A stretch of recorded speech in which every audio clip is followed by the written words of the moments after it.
Your Honor, Baxter. What was that? Hi, Your Honor. How are you? How are you doing? I'm fine. All right, this is 296-6601-2022, John Robert Hill Jr. I do have a copy of the mental health assessment. I'll consider that for the purpose of this hearing. Did you want to call your client to testify? Yes, Your Honor. Mr. Hill, if you would, raise your right hand. Be sworn. Do you swear Yes, or affirm testimony about to give me the truth, the whole truth, nothing but the truth, so help you God? Yes, Your Honor. You can go ahead. All right, thank you, Your Honor. Mr. Hill, you can put your hand down. Okay, yes, sir. All right, Mr. Hill, what is your plan on where you're going to live if you're released on a mental health bond? 52nd, Dallas, Texas, 75216. It's my sister's. Okay. Who I can live. And what is your sister's name? Geraldine. And how are you going to get to court for status settings and checking in with Judge Baxter if you're released on a mental health bond? My sister will bring me. Okay. And she has a car? Yes, sir. Okay. And what is your mental health diagnosis? Do you know? Bipolar. And are you currently taking medication in the jail? Yes, sir, I am. What are you taking? I'm taking Abilify, Depakote, and Prozac, the same ones that I take outside. Okay. And when you came into the jail, you were on suicide watch. Do you recall that? Yes, sir. Okay. And do you remember why they put you on suicide watch, Mr. Hill? I wasn't feeling too well. Did you threaten to hurt yourself? Yes, sir. Okay. There's some concern from LifePath that you may need to go to a hospital prior to release to your sister's house. Would you be willing to comply with that? Yes, sir, I would, yeah. Okay. And have you had any problems in the past appearing for court?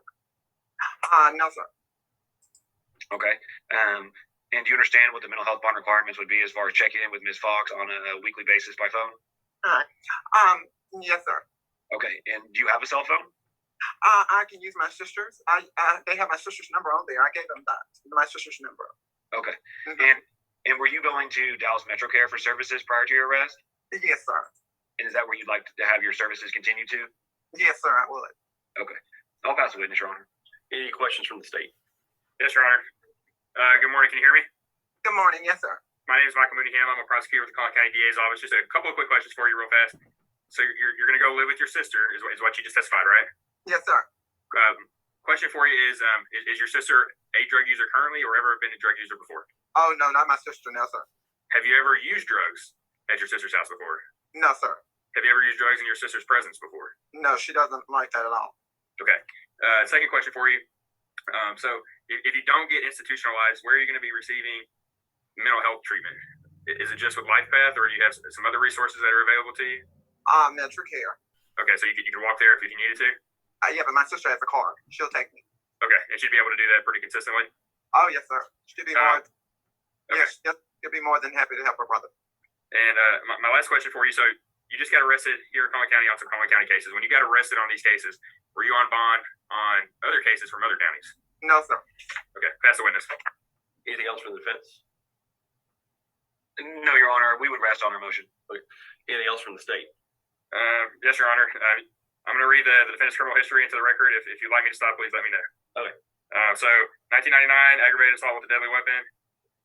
That was adjudicated. 2000 criminal trespass. 2001 criminal trespass. Pled guilty, 22 days in jail. 2000 prostitution arrest. 2002 robbery arrest. 2002 financial forgery of a financial instrument arrest. State jail felony level. Failed to ID. Fugitive from justice in 2002 conviction. 30 days jail. Evading arrest in 2002, pled to 30 days jail. Resisting arrest in 2002, pled to 30 days jail. Criminal trespass and failed to ID from a fugitive in 2002, pled guilty, 30 days in jail. Criminal trespass and theft of property by check in 2004, pled guilty, 20 days. 2002, theft by check arrest. Resisting search or transport arrest in 2002. A 2003 arrest for prostitution with 2 or more previous convictions, pled guilty, served 54 days in jail. A theft by check conviction in 2004, 150 days confinement. Aggravated robbery arrest, ended up being convicted on robbery in 2004 with 12-year confinement in TDCJ. 2004, evading arrest and detention. 2004, 60 days in jail. Arrested for criminal trespass and convicted in 2016, 30 days in jail. Theft of property, state jail felony amount. 2016 conviction, 60 days in jail. Criminal mischief in 2020, 10 days in jail. terroristic threat of an emergency agency. In 2020, convicted, served 30 days in jail. BMV, convicted in 2020, 30-day confinement. A 2020 BMV arrest. Another 2020 BMV conviction. Burglary of a vehicle with 2 or more previous convictions. October of 2020, convicted, 180 days in jail. Criminal trespass case, arrest in 2021. Another criminal trespass arrest in 2021. A third criminal trespass arrest in 2021. A fourth criminal trespass arrest in 2021. A BMV arrest in 2022. 2021. A BMV with 2 or more previous convictions arrest in 2021, convicted. 270 days in jail. A burglary of a vehicle with 2 or more convictions arrest in 2021 with no more prosecution data at this time. 2022, theft of property, state jail felony amount out of Denton County, an arrest. State jail felony for possession of a PG-1 out of Denton County. Burglary of a vehicle with 2 previous convictions. Put on deferred for 2 years in 2022 out of Dallas. Another burglary of a motor vehicle with 2 previous convictions. Just an arrest. And then presently, here in Collin County, the defendant's arrested on a state jail felony theft case, Judge, without state arrest. Any argument from the state? Judge, based on this defendant's extensive criminal history and the fact that it looks like every time he gets out of jail, he's committing a new offense, we ask that you deny this motion. Yeah. Based on that, the criminal history is too much. I'm going to deny bond this time. Good luck. Thank you, Your Honor. See you later. Thank you. All right. Judge, just to Yes, ma'am. Parker posted bond.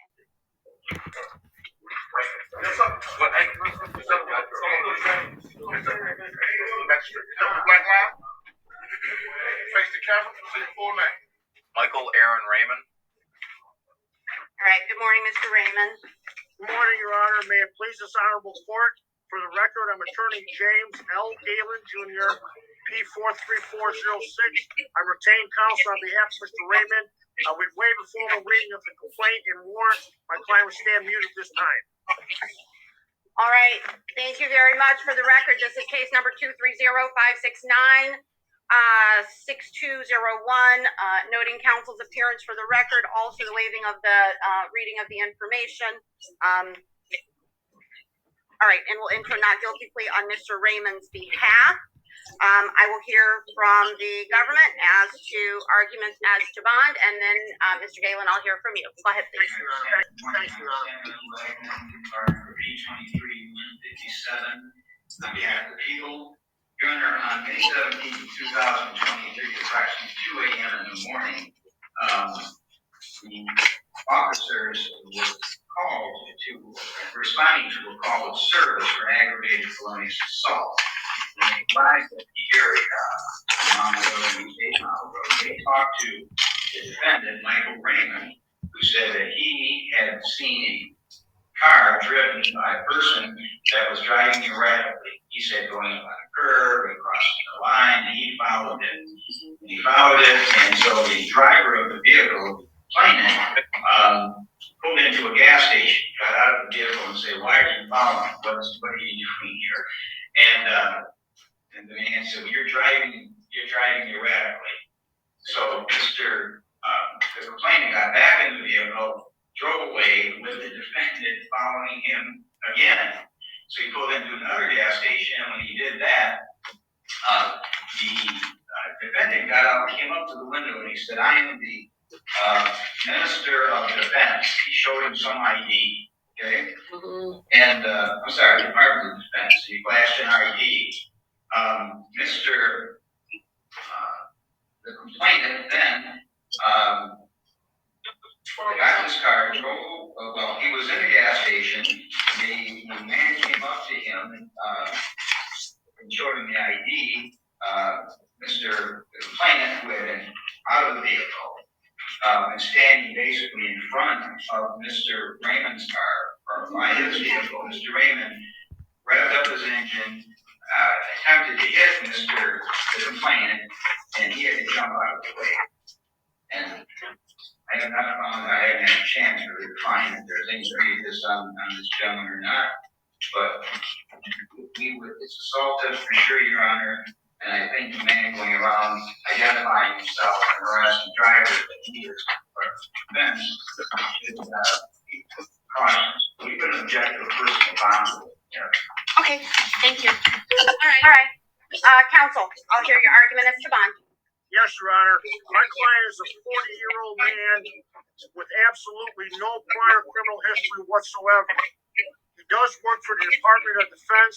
His father's a career military man who also works for the Department of Defense. His mother and father did come to my office yesterday and meet with me. They did retain my services. I did drive down to the Detroit Detention Center and meet with my client yesterday.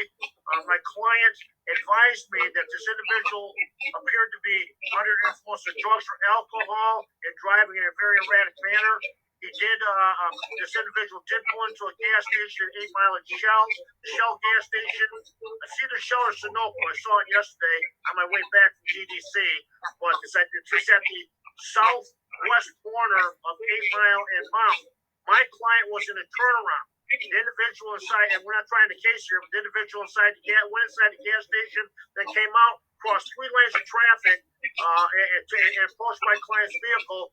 And the individual, the complainant witness, had his hand in his pocket, and my client believed there was a gun. My client did have a dash cam on the front of his dashboard that recorded the whole thing. Although my client did not make any statements to the law enforcement officials based upon my recommendation, if they see this videotape, I think that will exonerate my client. My client's got no history of flight. Like I said, no criminal history whatsoever. Very, very gainfully employed for a number of years in a very high security facility. And we do have exonerating evidence. He lived in this community his entire life. His mother and father are both decent people. Both of them work full time.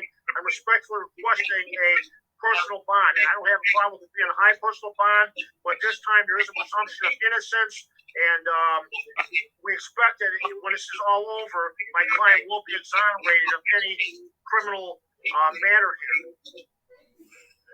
Your Honor, if I just may respond, I don't know that the person that says he's from the Department of Defense has the ability or the way to stop traffic offenses. I mean, this person's harassing people at 2 o'clock in the morning. He's impersonating an officer that I have the right to be able to do these things. And I don't understand why a person would do that. I think the personal bond is tethered. You can go to work, you can do anything. It certainly will protect the community from any more harassment of this matter. Brief response would be, Your Honor, my client was on the phone with the police. His cell phone records will indicate that he was on his phone with the police, that he was only trying to alert the police to this individual who appeared to pose a threat to everybody out there. The individual is the one that approached my client's car, walking from the gas station across 3 lanes of traffic to the turnaround where my client was sitting in his vehicle not bothering anybody, and fronted as if this individual had a gun, which my client did leave the scene, but he did not try to run the individual over, and we can bring that up as a preliminary examination. As it gets bound over, we can take it to trial. I will provide the prosecution with a copy of the video. I am once again asking for a personal bond so my client can get out, get back to work, and get to my office and start working on defending this case. All right, thank you. Officer Johnson, do I have an information sheet on this case? Let me say this. I mean, certainly there's 2 very different stories painted here. Defense counsel paints a story of someone acting as a good Samaritan, finding someone driving erratically late, early in the wee hours of the morning. He identifies himself as, he actually does work for the Department of Defense, according to counsel, so that was a major concern of mine. But I'm hearing that he actually is employed by the Department of Defense. And here's what's getting my attention.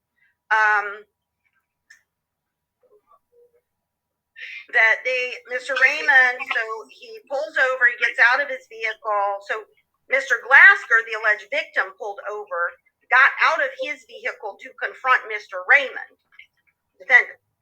Mr. Raymond put his vehicle in reverse, and Mr. Glasker went back to his vehicle. Mr. Glasker then gets back inside his vehicle and he drives off. Mr. Raymond does follow him, probably not best move, to another gas station.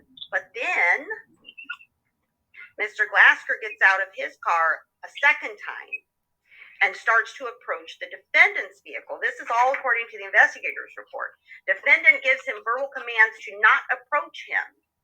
And when he got too close, it says he drove around Mr. Glasker. So whether he's trying to run him over, I don't know. Did he make any contact with Mr. Glasker? No, Your Honor. Okay.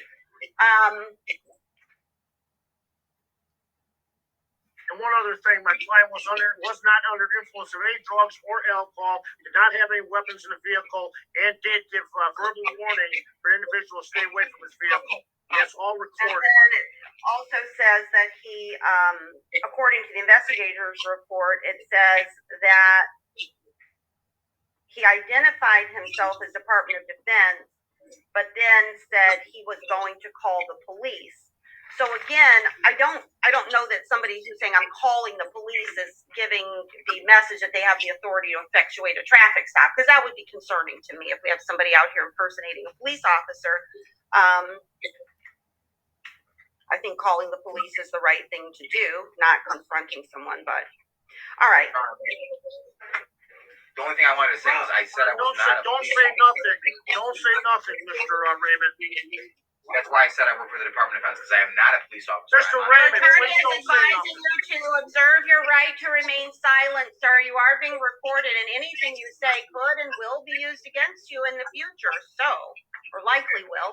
So he's advising you. He's done a very good job arguing on your behalf, and he's advising you to observe your right to remain silent. And I'm just telling you that because I know it's difficult to hear everybody except for me in these proceedings.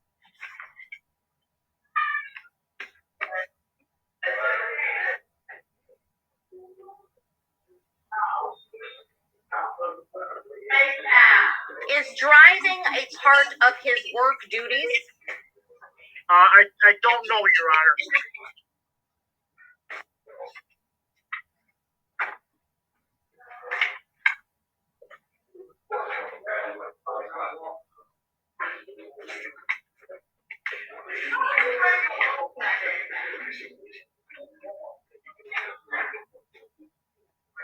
Bond is set at $100,000 personal.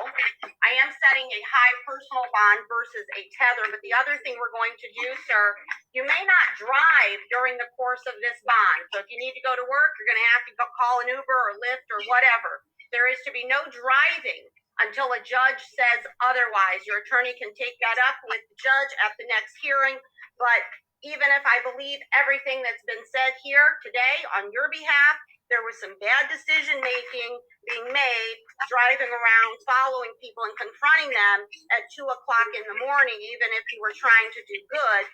That just is creating a dangerous situation and possibility of escalating confrontation.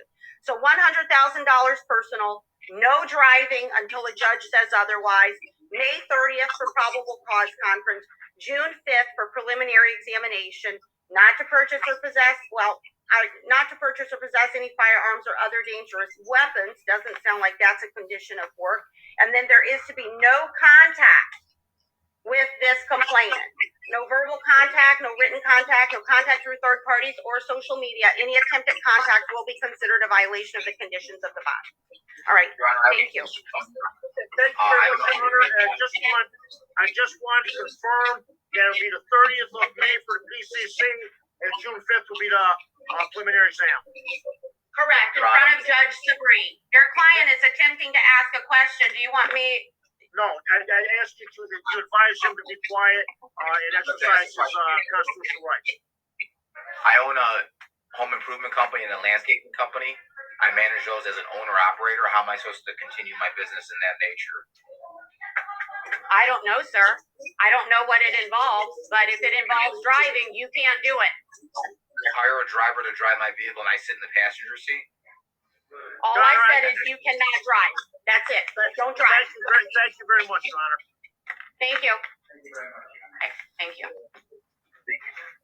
That Uber and Lyft.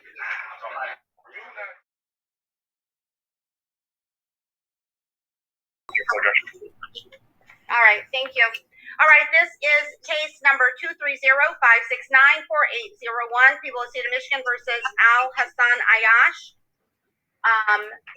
I've got Mr. Kuja and Ms. Posigian. Are you here on this one? Okay, thank you. Yes, I am. Okay, counsel, go ahead, please. Good morning, Your Honor. Anna Posigian, P75788, on behalf of the people. Good morning, Your Honor. Jimmy Okuja, P71963, appearing on behalf of Al Hassan Ayash. And we waive Thank reading. you. All right, the court notes formal reading has been waived and enters a not guilty plea on your client's behalf. I will hear arguments as to bond. Your Honor, I would reiterate everything that's contained in the investigator's report. I would note for the court, though, that the defendant was on bond. At the time he committed this offense, he was on bond for felonious assault, felony firearm case that stemmed from a road rage incident. This case is novel. The suspect, though, is charged with involuntary manslaughter. He's facing 15 years in prison if he's convicted as charged. The people would be asking for a high cash bond, be asking for $500,000. We'd also be asking for a GPS tether with home confinement. All right, thank you. Mr. Kuja, you're muted. Yeah, sorry about that, Judge. Your Honor, I understand he was out on bond for a case. I think he had a personal bond in that case. And I just note that when this happened, he's at work. He is by no means involving himself in any criminal activity. He's at work performing his job. And what their theory is for this involuntary manslaughter, I've never seen this before, but their theory is to hold him responsible, criminally responsible for the intentional crime that's committed by somebody else who he does not know. He's I think 21 years old. He's working at a gas station as a clerk. And there's a dispute with a customer who doesn't want to pay for his items, so he locks the door. And their theory is that, well, this man said he's going to start shooting people. Mr.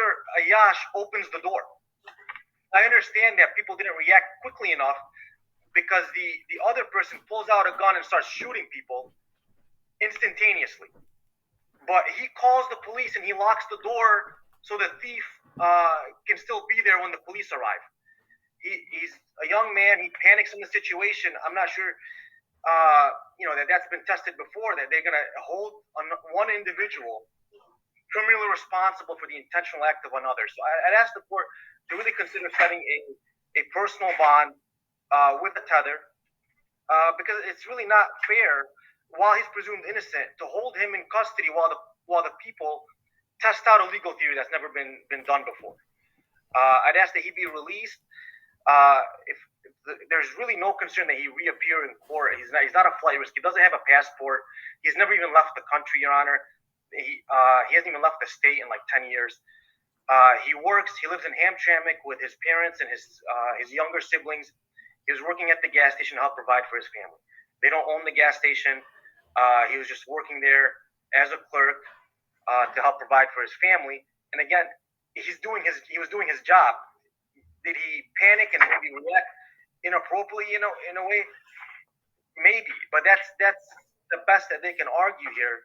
And again, the criminal act, the intentional act, is committed by another person. All he was doing was he called the police and was trying to get that man to wait for the police. That's all he was doing. He's not a danger to anybody, Your Honor. He wasn't armed with any weapons. I'd ask the court to seriously consider a personal bond, if not, to consider a $25,000 10% bond with a tether. May I briefly reply, Your Honor? Go ahead.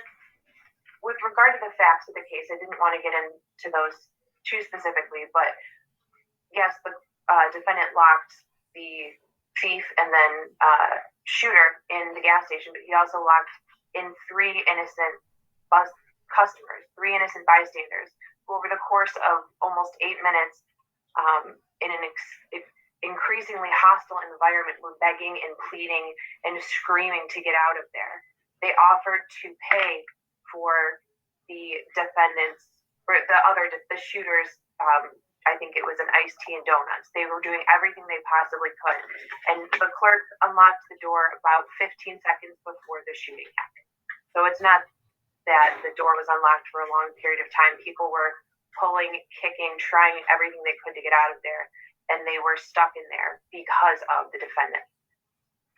But again, Judge, the gun wasn't produced. It's not like he saw a gun and still kept the door locked.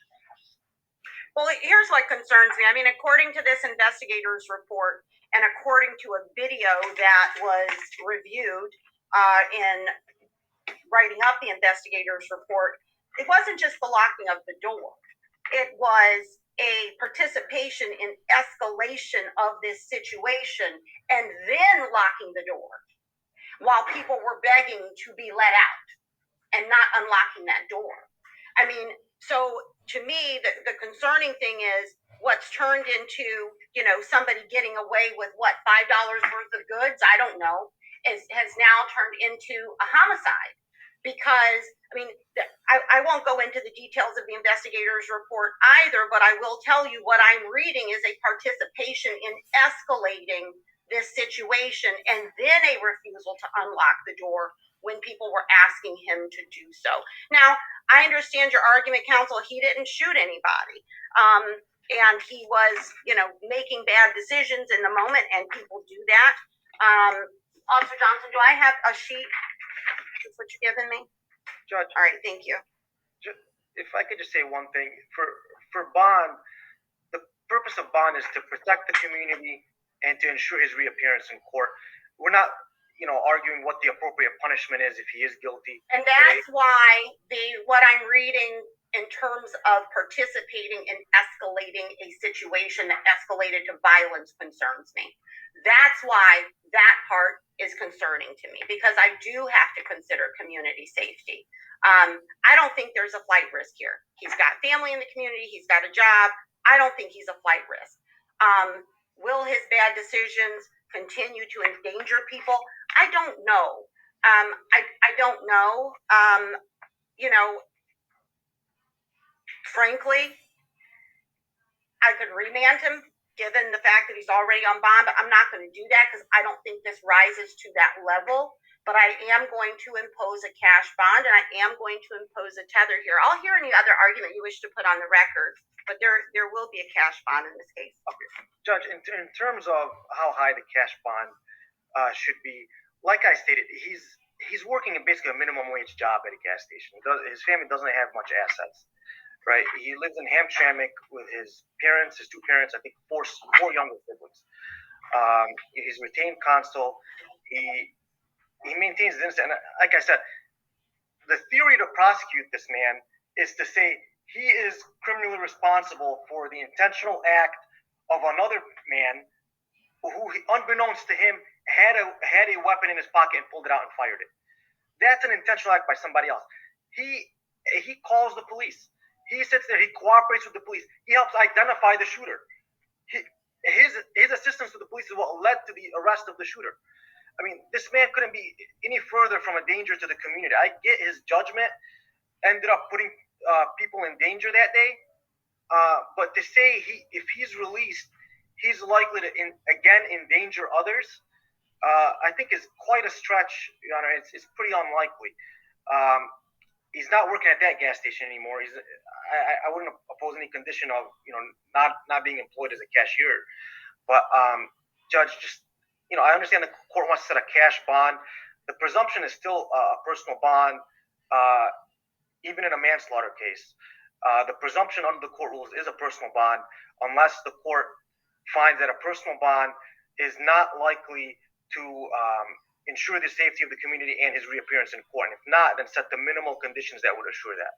So I think if the court wants to set a cash bond, I think a $25,000 10% bond with a tether is more than enough to ensure the safety of the community and his return to court.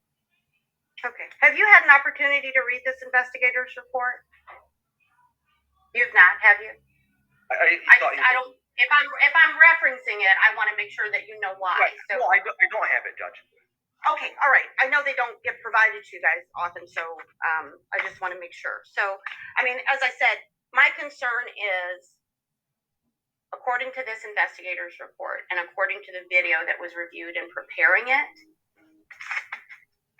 the first person that references a possible shooting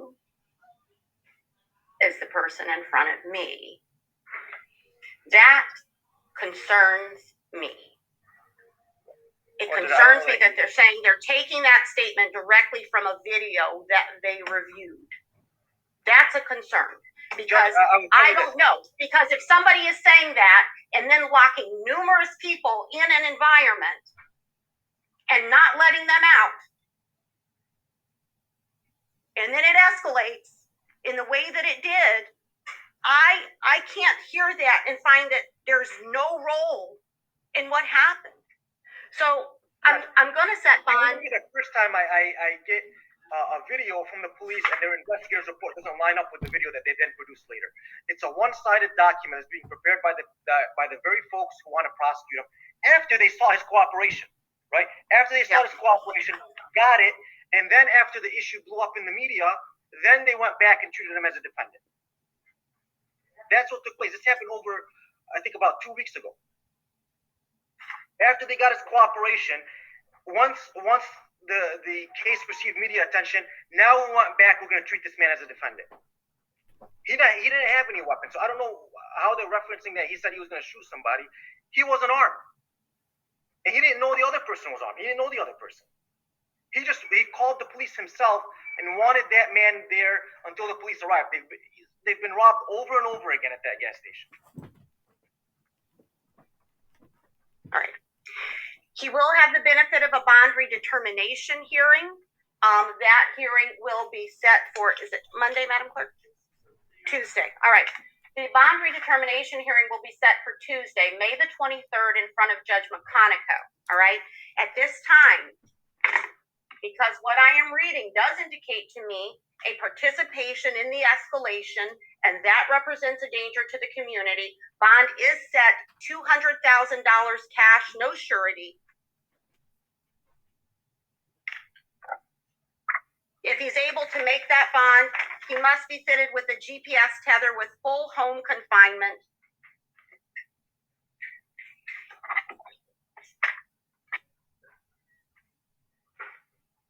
Judge, you're not giving a 10% or a surety? I'm making this $200,000 cash. The bond redetermination hearing will be May the 23rd in front of Judge McConico, and he can certainly reduce the bond at that time, given your arguments if he sees fit. And perhaps you've had a chance to see the video by that time, and you can certainly speak to how accurate the reflection is in this investigator's report. But at this time, $200,000 cash. I do take investigators' reports with a grain of salt. I'm always particularly interested in the objective evidence that's mentioned in the investigator's report versus just someone's statements. This is a line-by-line timeline of statements made according to a video that was reviewed of this incident. So perhaps you'll have a chance to review it by that time, and if it's inaccurate, certainly that would have affected my bond decision, and I will tell you that right now on the record.